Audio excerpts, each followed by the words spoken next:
The nominee, which I know you expect to be, who would be in the running for vice president? Well, I can't tell you that, really. I mean, I know who it's going to be. Give us a hint. I'll give you. We'll do another show sometime. Well, what about any of the people who you've run against? Would you be open to mending fences with any of them? I will. All right, we're still 2 days away from the Iowa caucuses, but former President Trump says he's already locked in on his pick for vice president. So who could it be? We're going to go off the wall to examine some of the contenders. Now, obviously, you got to wrap up the nomination first. Right. So we're not presuming that, but he is way ahead in Iowa and New Hampshire. Let's just say it plays out like the polls are playing out right now, and it is Donald Trump. We've got some guesses here, but, man, it's wide open. One of the things to think about when we go through some of these names, Pete, is why you pick a vice presidential candidate.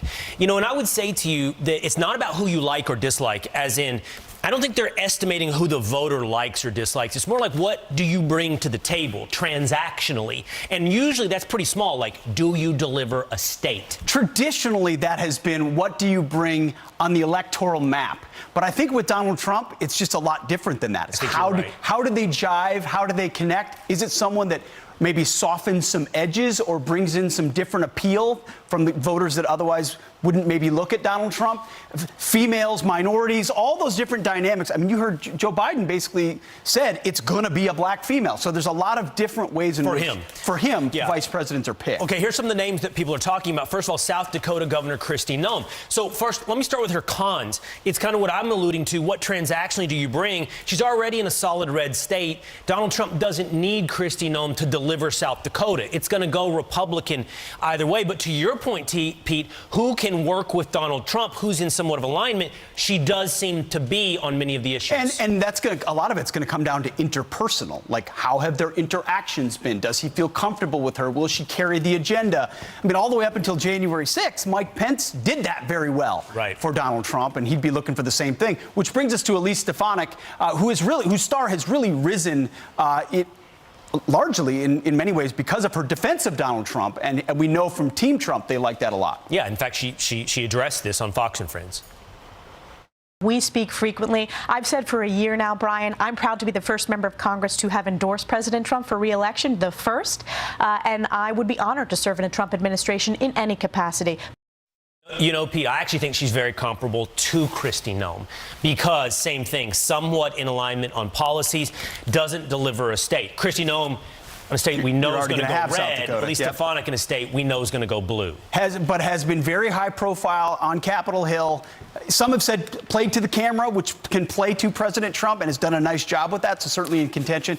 And then you have this guy who was in the presidential contention, dropped out, really never took on Donald Trump, was very friendly to him in that contest, and therefore I think is a likely contender. Tim Scott. I think he's an interesting one to watch. You talked about Mike Pence was the perfect vice presidential running mate with Donald Trump for many reasons, including that he stood by Donald Trump for so long and helped execute the job. I could actually, until of course the falling out at the end, I could see Tim Scott serving a similar purpose. True. The real premise of Pence at the beginning, though, in 2016, was to convince conservatives that Trump was conservative, because Pence was known to be a reliable, rock-ribbed conservative. Conservatives didn't know where Trump stood. He helped bolster in that particular perspective. Two more wild cards. First of all, Lee Zeldin, not as well known, so that's on his con side. The guy who ran for governor in New York and had an impressive run against Governor Kathy Hochul. Apparently, there's been some reason he's on this list. There's some press reports recently that he was doing some media training with Team Trump.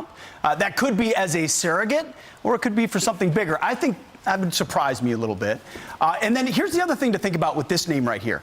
So if Donald Trump wins and he's serving a second term, that means the minute he's in office, if you have a candidate waiting in the wings, you could become a lame duck almost on day one. Not really, you're not, but you're not running for re-election, right? So if you bring in somebody who's the heir apparent, the conversation could quickly become about a 2028 candidacy. But not with someone like a Tulsi Gabbard, who's never going to be, we'll fix that, Mike, he's so excited about Tulsi his mic fell off, who's never going to be the Republican standard bearer. Remember, former Democrat, ran for president, left the Democrat Party, but could, is anti-woke, is pro-restraint on defense, military veteran, could sort of dilute some of her former left-wing views on other places.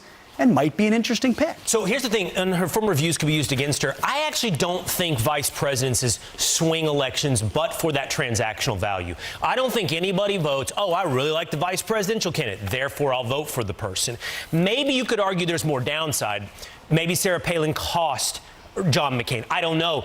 But the point is, it's usually just about what do you deliver me transactionally, or to your point today, how do they work? So with me. Independent voters, would they work? Yeah. We'll just name these last three real quick because we're out of time. Nikki Haley seems unlikely considering how often they've gone at each other, and a lot of people in Trump world have said if she's the VP, they might jump too.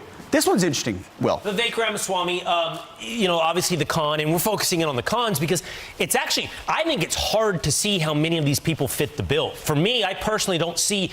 I see the cons highlighted on each one of these going, well, it won't be that person. His is just lack of political experience. But that may not be a con. Well, that's not a con when you're the top guy, I think. When you're the top guy. I don't know about vice president. But he has not gone after Donald Trump. He's gone hard on the campaign trail, has talked about America first. Who knows? And then you've got Carrie Lake as well, who we know Team Trump likes a lot. Ran for governor in Arizona, is running for Senate, but has been right by the president's side doing a lot of events with him. We'll see. Yeah. Think about what I said about Vivek. The truth is we've had two different types of vice presidents this recently.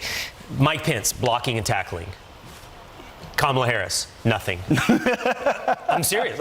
Yeah. So what do you want? What do you need? What all depends on what Donald Trump is looking for. Yeah. I mean, I feel like he knows where the bodies are buried and what he wants to do. Who will stand there with him? Yeah. Well, be interesting.